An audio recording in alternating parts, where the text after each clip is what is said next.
All right, welcome. I see you and Christian are already here. Hell yeah, baby! Yeah, Welcome, welcome. Christiaandefi in the building. Nice guys, good to have you here. I'm just connecting my head. There we go. That should work. All right, I think Ted is joining us as well today. Just waiting for him. I don't see him yet. And I have just invited our community to join in as well. So they will start joining us very shortly. Today is going to be a chilled one, guys. It's going to be laid back. We got some of Reform's friends here. We got you, Christian. I already mentioned that. Ted will probably join as well if he's here today. And we'll just have a chat on the market and how things are looking. And of course, introduce Shul, aka Altcryptogems, and Christiaandefi. And see what they think of the market and where we're going with everything. I think it's a good thing to start with introductions. So for the ones that have not seen me before, which I doubt you wouldn't have seen me before because I'm on all these spaces, but I'm Paulus. I'm hosting today's session with the guys here from Reform, and maybe Shu, you can kick it off with a quick introduction. Absolutely, absolutely, Paul. Are you able to hear me correctly? Oh yeah, loud and clear. All right, all right. It's good to be here. Thank you, first of all, for the invitation. For your information, I just sent Ted a WhatsApp message saying, "Where are you?" So I'll let you know if he replies to it. No, it's good to be here. Like I said, my name is Shul, for the ones that don't know me yet, but better known as Altcryptogems these days. And I've been in the crypto space for, I think, since 2016 now, and have started the Twitter page in 2021. Pretty much was just buying at that time coins on the Binance Smart Chain. And whenever I bought or sold something, I just posted on my Twitter page, and that sort of exploded. And fast forward to where we are right now. And obviously the Reform guys and you, Paul, I've known you guys for quite a bit. I like what I'm seeing. I like the team. I like everything behind it. So when you invited me here, obviously I said yes, and it's always an honor to be here. Great, that's an amazing intro. Thanks so much. Yeah, and of course we always have a lot of fun having you. I mean, we've known each other for quite a while, and we have fun offline, but also Absolutely. online. Absolutely. We like to have some drinks together, right? Yeah, from time to time, And also All right, Christian, guys. obviously being here, Christiaandefi, a good friend of mine. So it's good to see him here on the stage as well. So I'm excited for today. Absolutely. Well, Chris, over to you, man. Feel free to introduce yourself. What's up, guys? What's up, everyone? Thank you for the kind words, Shul. My name is Christian, also known as Christiaandefi. Keep myself busy with crypto since 2017, mostly with mining Bitcoin and Ethereum. But these days, I'm only focusing on my page right now. Started, I think, over a year ago, began last year. And that's it, I think, in a nutshell. Nice. Well, great to have you here as well, Christian. As I already said before, guys, I think Ted might have something else that popped up, so we'll just kick with Chris and Shu here. And today is just all about talking what's happening in the market, what's your outlook on that, and seeing what the trends are, and then obviously also reflecting to how that can participate towards Reform DAO in any way. So let's see. I looked at some of the things that were trending. Well, I guess to be honest, there's only one thing we can start off with. Yeah, exactly. Let's talk about Upper that burned $10 million. I think it's called Slurf or Surf. Yeah. Slurf. I mean, it really shows to me that the bull market is back, right? Things like this, a developer accidentally. Well, I don't think it was an accident because Exactly. it tripped everything. But the question is it an accident? Yeah, I don't think, to be honest, I don't think it is an accident. I think it was on purpose because it gained them all the attraction. But it's crazy to see something like this, right? Especially on Solana. Yeah, but I mean, this is just what crypto is all about, right? Things like these are exactly why we're all in of the space, and especially altcoins. I was talking to someone else today, and he was talking about Bitcoin and said, "Yeah, I don't really want to do anything with altcoins. I'm mainly about Bitcoin." And then he saw this happening, and it's exactly. I told him, and I said, "This is exactly why we're in crypto, because things like these can happen, and these are the stories that you want to hear about." But it was crazy to see that he said, "Oh shit, I burned $10 million US," and then the token it just pumped to, I don't know what market cap actually. I think it went to nearly a billion. What? I think like 700 million. Something like that. 700 million. Yeah, crazy. I see the volume is nearly almost 2 billion in the last 24 hours. Absolutely crazy. Yeah, I mean, it is slowing down a little bit, of course, but it's crazy to see that this happens in the space because that means there is a lot of people who are on top of everything, right? This doesn't happen out of nowhere, and Yeah. someone needs to trade. So, would you say the bull run is back? I'd say the bull run is back, but I'd say we are at the very start of it. Okay, and Chris, what do you think? You think it's bull run season already, or? I think the bull market's back, but the cycle is not the same. And before all this happened, everyone say, look at the cycle, blah, and now the cycle broke, and what happened now is quite weird. The halving is on the way. Almost 30 days left, right, for the halving? Something Yeah, like I think today is the 30-day mark that. because Yeah. there's 5,000 blocks left. Yeah. So, yeah, normally before the halving, there's a little bit of a dump. There was a small correction, but yeah, right now 66.8k Bitcoin, Ethereum 3.5k. Yeah, I'm very curious what will happen. I'm really curious. Also, with the whole ETF for Ethereum, I think that we need to have it cannot decline the ETF for Ethereum. I think that's also a very interesting part to keep an eye on.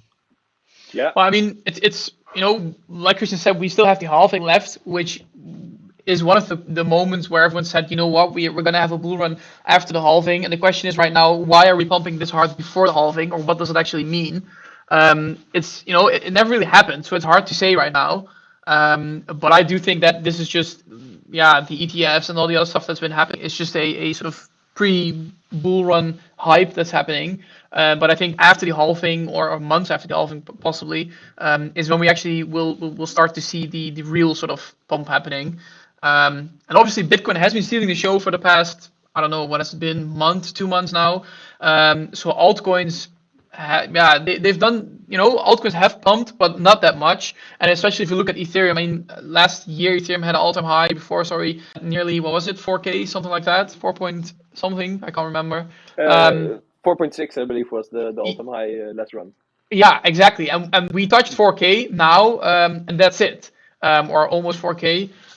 So alt season wise or altcoins wise, if you ask, I haven't really seen a bull run happening for altcoins yet.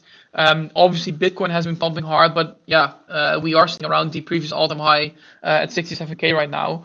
So I think possibly slowing down a bit towards the halving, maybe even after the halving, have a bit of a boring market, but then after that, we will see some movements happening for Bitcoin and hopefully altcoins as well.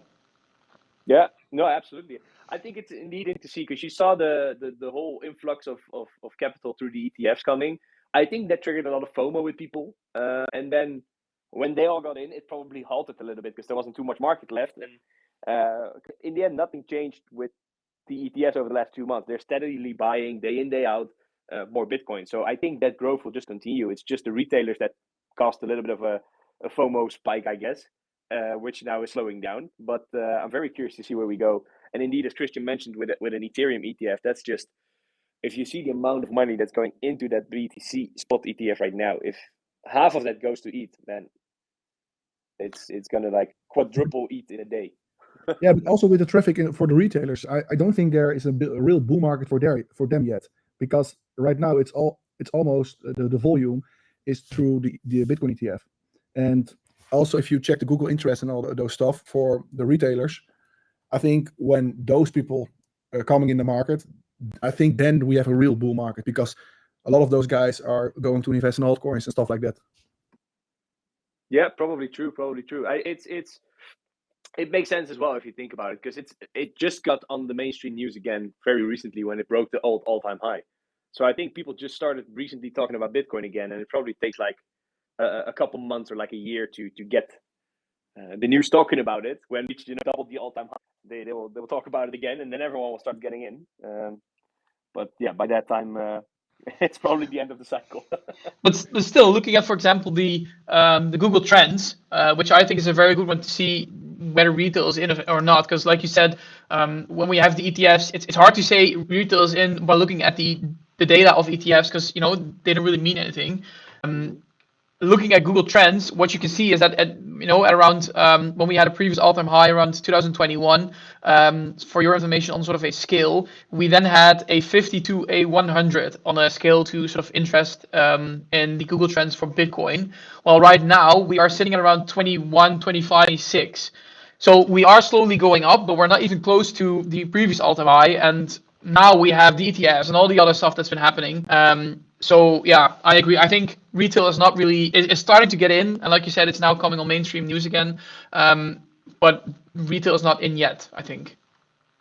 Yeah, probably you're right. And going back to something you said earlier, Shul, you said alt season is still has still not started, but in my experience, it's always like Bitcoin is peaking, becomes alt season, and then it becomes meme season, right? But meme season is booming like crazy. So, like, did we skip altcoin season, I guess? What happened?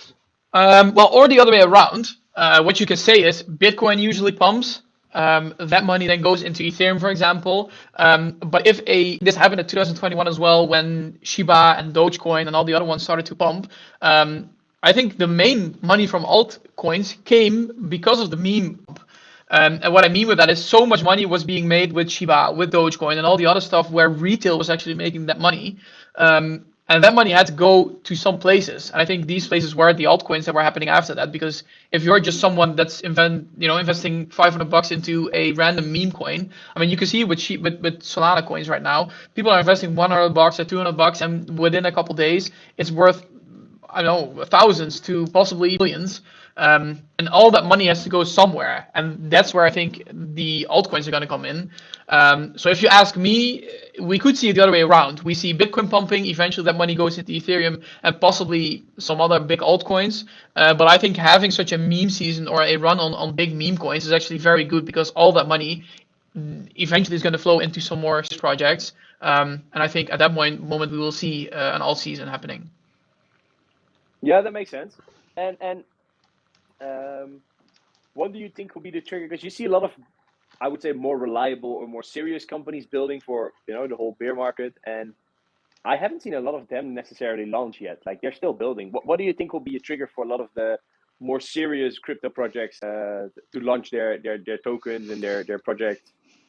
I think the main thing that is, no one really expected this, I think. And what I mean with that is, let's say you're a project that's been developing for years or multiple years or even 1 year, I don't know, whatever you want to say. If I had to ask you a year ago or 1.5 years ago and said, you know what, Paul, you have a project, when you're going to launch, I think most of them would have said our ideal would be somewhere near the halving or around the halving, because usually that's when Bitcoin is starting to pick up again. So I think a lot of projects have that still in plan. But now with this pump, everyone's thinking, oh no, what's happening? But they still have their sort of roadmap and plans and whatever. So if you ask me, I think a lot of projects are waiting for that to happen. And like I said, possibly an alt season, because even if you look at the charts, it's the total crypto market cap without Bitcoin and Ethereum, for example, we're not even near the top yet.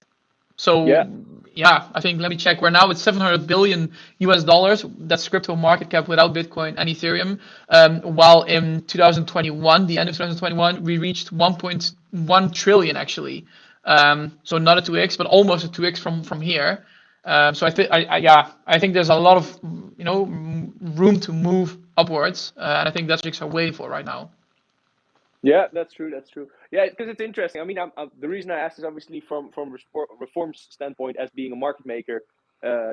These meme tokens are cool and all, but most of them don't have a market maker. It's not really the type of project that Reform is working with. So I'm very curious to see when Reform will launch in the coming months or weeks, and of course what type of projects will be launching that are actively looking for market makers, but are also the projects that can do, I don't know, a 10, a 20, a 50, a 100x as a serious project, because there's always a handful of those in every bull run.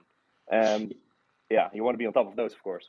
Exactly. And honestly, I do see these projects slowly starting to launch right now. Obviously, I invest a lot, and I'm on Twitter pretty much 24 hours a day, unfortunately. And if you look at it, I do see a lot of projects that are having their TGE somewhere this month or next month, or a lot of they are planning and they are going to launch in the near future, and I think most of them are going to launch around end of March, beginning to the end of April, and that's what I'm seeing on Twitter as well. I mean, I think I wrote a tweet about it today. I think in the first week of April, I invested in 6 projects that are launching at that week alone. So projects are coming. That's what I'm trying to say. Yeah, I, yeah, I yeah, think that makes sense. also people projects will wait for the halving. So because normally, the last cycles that we have did before the halving, I think people are still be afraid for that. And yeah, Yeah, that makes sense. Yeah, of course, there's a little bit of uncertainty still with projects, and it also makes, as you already said earlier, that they created a roadmap and they did their planning until after the halving. So it's interesting. It makes sense, right? Like normally after the halving, a bull cycle starts and everything goes up, so it's a great time to launch. I'm just hinting towards everyone listening that that's exactly when Reform is launching, which is a great time, of course. So yeah, it's interesting to see. I'm very curious what will happen in the next 1 to 2 months in the space. Um, Looking at other news, I spoke a lot about the meme coins and Solana already. Solana, I believe it was today that they took over BNB, and they're now the 4th largest crypto in the space. So that's an obvious result, I guess, from all the meme stuff. But I also wanted to look into something else, which is not necessarily crypto directly, but it's very connected to crypto. And I think it's great to talk about it with you guys because it's basically your job, and it's about the Twitter, or better known as X right now, platform. Um, what is your opinion on the platform itself? Like, what do you think about it being the biggest place for crypto, and why is it X and not Instagram, for example? I think the main reason for that is the the ability to link, to add on links. Because let's say you have an Instagram page, and I want to say to you, you know what, Paul, this token or this token, I talk about a lot of different tokens with a Telegram or a chart or whatever. Instagram linking is very bad. We all know this. If you go to the caption into a post, usually what people say is link in bio. But let's say I post 10 tokens on a day, I can't add on all those links in my bio. So I think that's one of the main reasons why Twitter would be better than Instagram. And then obviously we also have YouTube. YouTube is very good for crypto as well, I think, because it's a lot easier to talk about a project within 5 minutes or 10 minutes while actually talking, than just having a tweet with, I don't know, 200 characters right now. Let's say if I ask you, Paul, can you explain Reform in 200 characters? It's going to be very difficult. Whereas if I say, can you explain it in 5 minutes? It's a lot better and a lot easier to talk about it. Um, so I'd say for quick things and different tokens, a link here, a link there, a Telegram link there, then Twitter is the best place to do because it's just very fast and easy and very clear, or X these days. But if you want to get a bit more information or type of guides or anything like that, then I'd say YouTube would be the best. So I think having those two combined is probably where you want to be crypto related. Yeah, that makes sense. That makes sense. And do you ever think X will expand on their capabilities of uploading videos more like a YouTube platform? Because now Yeah, videos on X are not great, right? yeah, I think so because I don't know where I saw this, but I think I saw someone say that Elon's actually trying to sort of boost the algorithm for videos. So whenever you post a video, it automatically gets, I don't know, 2x or 3x in the algorithm. So he's trying to push videos, I think, and that's because he wants to compete with Instagram or YouTube or whatever. I think live is actually big on Twitter right now, so he's trying to compete with Twitch as well. So these things are Yeah. developments that you're seeing, which, if you ask me, says that Elon Musk is trying to go a bit more that route. Also, articles. I'm not sure if you've seen that, but we have a new option that says articles, where you're able to more like a medium.com. So even if you write blogs or whatever, he's trying to make you do that on Twitter or on X. So I think yes, it is going to compete with the others. I still think if you want to watch videos, that probably YouTube is going to be better than X in the near future. But in all honesty, I am seeing that whenever I publish a short video on Instagram, for example, of something nice that I'm doing or whatever, nowadays I try to post it on X as well because people do like it and people are actually watching the video there. While if you did it half a year ago, no one really watched any videos at all on Twitter. So True. yeah, Yeah. that's my thought. Yeah, absolutely. I mean, it's interesting, and indeed, the features you mentioned, we're actively utilizing at Reform. Right, we go live every week with a broadcast to utilize that feature and of course, expand on what we're doing and make it more fun, but also, of course, take advantage of the algorithms. We actually started writing our Medium articles as articles on X as well since this week. So last week I think we did the first one, and it's interesting to see where it's going. I would love to see X have a feature incorporated where, I don't know, like Reels or TikToks, right? Like the most trending thing on Instagram and TikTok is the little short videos. It feels a little bit unnatural scrolling through the feed right now when there's videos. So I'm curious to see how they will include that. What do you think, Chris? Is X the main platform, and will it stay that, or do you think other platforms have a possibility as well to become way more home for crypto natives?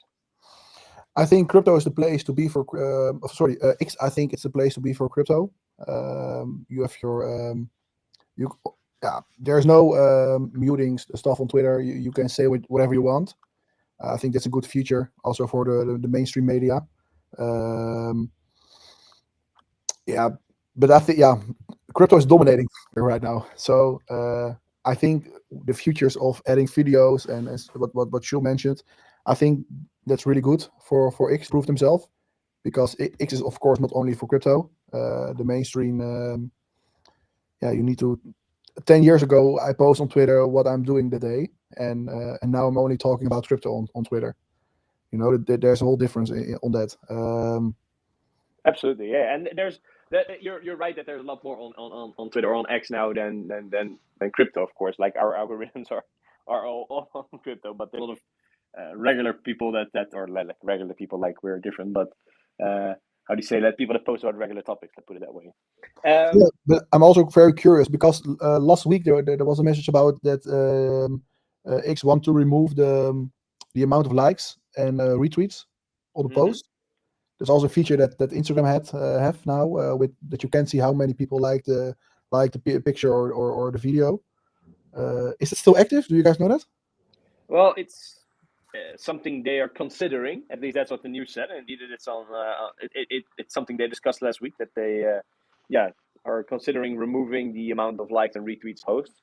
I'm not sure if it will be similar to Instagram, that you can turn it on and off.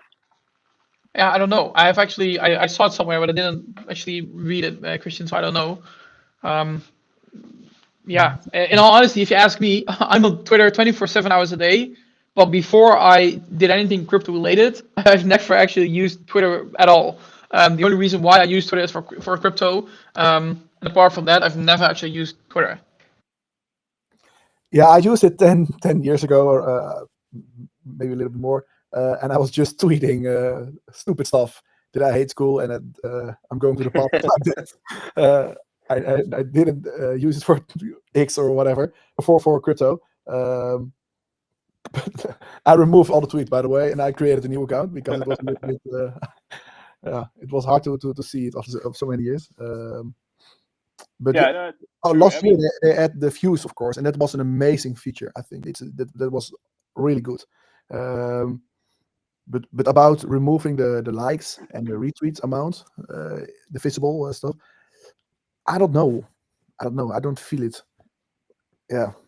Yeah, I mean, from my perspective as being with Reform, of course, I wouldn't mind if you don't see the numbers, because I don't think it's necessarily important to see the numbers, but I do want to have them still available in the back end, because we do actually look quite a lot at all the numbers that we have on our posts and where they come from and what type of audience it is and what other type of things they engage with. And there's quite a lot of information in the analytics of the platform, which I think is super valuable for any individual, KOL like yourself or like a project like we are, to understand who is engaging with your profile and where do these people come from and what do they like. So if they would really remove it and it's not visible for you either, I think that's a bad thing. Yeah, I thought it was only for the visible part, so you can. But I don't know the details about it. But we will see. Yeah. I really love the video, to be honest, because Shul, you posted I think 4 weeks ago, you posted a short video about a token, and the video was only 1.5 minutes. Normally, in my eyes, you put a thread about the token, and now you did it through a video, and I think that is I think that it will be good for X, for the whole platform. That people, when they have the ability to create a professional video, but of course, because of course, Shul did it in the studio. I think that those things are really good for X. Yeah, I remember the video that what you're talking about, and I agree. And it's actually something that I want to do more often because, like I said, even if you have just a information about a token, it's a lot easier to talk about a token on a video or to talk about it even through a microphone like this than to actually have just the tweet itself. So what I'm thinking on, I mean, right now we obviously are in a sort of bull market, so the time is very sensitive. But what I want to try and do is, let's say I find a token that I'm thinking, you know what, this is interesting. What I want to do is have a tweet about that token like I usually do, but then also record a video, even if it's just a video of a minute or 1.5 minutes, just a short video, and then, for example, post that in the comments of that tweet. So let's say you sort of have the option. Let's say you want to know more about a different token. You can read my tweet, but you can also watch the video of just a minute or 1.5 minutes. So you can sort of choose whichever you want. And I think eventually people are going to shift over to the video style because it's just a lot more easy or a lot. Yeah, it's simple to watch a video and to listen to someone talk about a token than to actually read all the text and all the information. So I still have that in my head to do, Christian, and I think it's a lot. It's a very good addition to do so. But I mean, yeah, there's only 24 hours in a day, unfortunately. Yeah, of course, time-wise, it's it's an issue for sure. But yeah, but I think in general, I think we need AI. I think we need AI sort of to make sure that we're able to make I think Evan Lutra did this, by the way. I saw a video of him on Instagram where he sort of scanned his I don't know, his face, his body, whatever, and he now has AI sort of whenever he presents something or talks about something, AI is sort of moving his head, and it's very natural actually. It looks as if he's just talking while it's someone else actually, or AI that's actually doing it. We need that. That's definitely something that's interesting to see. I'm also very curious towards the integration of AI within a platform like X because of course it's already there. If you just want to upload something like what you just explained, we're using it, AI to learn and mimic our bodies when we're on the broadcast and we have our NFTs live. Um, but I'm very curious to see how, if you really would go live with full AI, how you can ever see when it's a real person or when it's fake, basically. And the whole security of it, I think, is going to be an interesting thing for a platform like X. I think we lost you for a second there. Yeah. Back. Oh, I lost connection, but I'm back now. There is. Yeah, so I was just saying, like, I'm curious to see how that goes in terms of security on a platform like X. Like, how verify that something is not AI and a real person. Yeah, I mean, I think if we're going to have developments that will allow to do so, because I think, I mean, especially Elon, I think is very very hard on this, but there has to be a stop or some sort of laws or whatever where we need to know whether it's AI or not, because eventually we're going to get to a point where you don't know anymore. And right now, if you look at content that people are making, you can still sort of see whether it's AI. Because of the words that are being used, but I think give it a couple of years and eventually you won't know the difference anymore. So in honesty, I don't know. I have no idea how we're actually going to do, but I do think it's important that eventually we do get some sort of guidelines or whatever. Otherwise, you're never going to be able to tell the difference anymore. Exactly. I 100% agree on that. It's I don't know how they can manage it worldwide. And for example, on platforms like X, I think it will be a real issue to yeah. What you said, you can see it right now still. When I see a tweet of some I don't know some low garbage influencer that putting out threads, you see when it's written in AI. The type of text, but eventually it will improve itself that you can't see it anymore. And I think that will change the whole, yeah, not only X, but in the whole. It will change a lot, also for schools and everything. The way of learning. Yeah, when you have AI, I think the whole school system will be changed as well. I think that it's a too big topic to discuss now. Yeah, I mean, obviously AI is massive, and it's not just going to be it's connected to anything. If people paid close attention, they would have seen that in the last week. Our bio on X also changed, and we're now as the first market-making DAO leveraging AI, and that's something we're diving in the coming weeks as well, because actually AI has a lot to do with the algorithms perfectioning those algorithms, making sure they perform even better for for the DAO and with the market making, which results in better performance for the token holder. So there's a lot on that coming very soon. But AI is indeed massive. I just wanted to touch on one other point on the X platform before probably rounding up today. Alan has been saying a lot about X becoming a payment provider as well. I believe in the US. I think he has like 50 states, or like basically all the states already his licenses to be a bank or an official payment provider, something like that. And then today he said, or yesterday he said again, Dogecoin will most likely be the payment solution for X. Yeah. So What? Yeah. how can you be like a massive bank and then connect yourself with something like Dogecoin, right? Like, what is your opinion on that? It's hard to say, to be honest, because I think it doesn't really matter whether it's Dogecoin, Shiba Coin, or Bitcoin or Ethereum, as long as sort of the functionality there and people are able to buy it and sort of trade with it. If Dogecoin is the best coin to perform transactions and to have it as a coin for a payment platform, then I couldn't care less whether it's Dogecoin or any other coin. The only question is the best coin for it? And I highly doubt that, because obviously we have some sort of community behind it and there's a team behind it or developers behind it. But let's be honest, Dogecoin doesn't really have anything, while we do have projects that are actually made for payment platforms that are able to do it a lot faster, have a certain chain, a lot cheaper, etc. So I think I don't really care which coin it is. I just he's going to make this and sort of invest the time and effort into this, that has to be the best there is. And I doubt whether Dogecoin is going to be the best there is. But maybe he is developing some stuff in the background, or he has a team that is developing on some sort of Dogecoin chain or whatever. So yeah, that's sort of my thought behind it. I agree on that, Jules. I don't know the story behind it. I think, and actually, I there was not a real bump, to be honest. In the last bull run, when you only say Dodge, it already spiked for almost 100%, and now, yeah, the pump was not there, to be honest. Well, I think it's because he's been saying this for years now. I think that's the issue. First, sort of it launched, then sudden Elon said, "Oh, Dogecoin is the best coin there is." So we had a massive pump. Then eventually, like a month later, he said, "Oh, we're going to use Doge for Tesla payments." We had another pump. But if you keep on saying that 5 times a year, eventually people are going to think, "Yeah, very nice to see this, but what's the point?" I mean, I remember that the logo was changed as well, I think a year ago, where the logo of Twitter changed into the Dogecoin logo. At that point, we had like a 30% pump, I think. Things like that, if you keep on doing those things, eventually people are going to think, yeah, what's the point? Because he just does it every month or every couple months.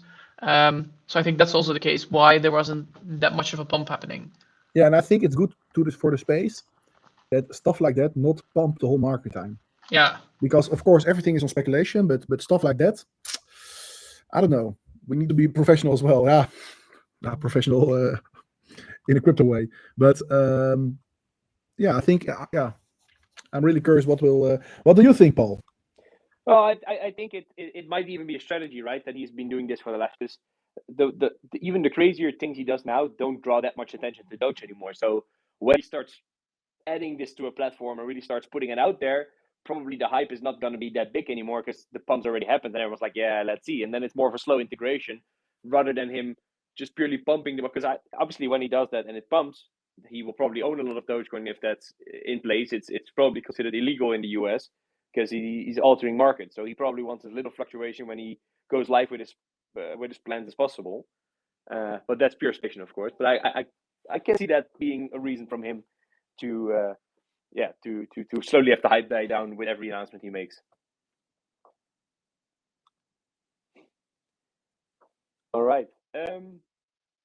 Let's just see. I think we covered everything that I had on my list on the news for today, and I think we're already 45 minutes in, so it's also a good time to wrap it up for now.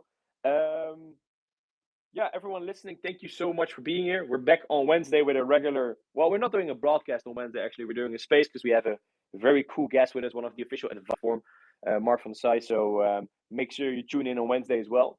And yeah, Shu and Christian, thank you so much for being here today. It was great chatting about the market with you guys. Absolutely, absolutely. Thank you for inviting me here. It was good to talk with you again, Paul and Christian. You as well, obviously. Good to have a chat with you about the market. Let's see what we're gonna have happening in towards the halving and see what the market's gonna do. And obviously, Reform Paul is always paying attention to it. I'm very hyped to see what you guys are building and what's all been happening. So I'm excited for the near future. Amazing. Well, thanks so much for being here. Thanks everyone again for listening, and we'll see you all on Wednesday at the weekly space. Let's All go, right, have a guys. great day, guys. Bye bye. Thank you. Bye bye. Bye.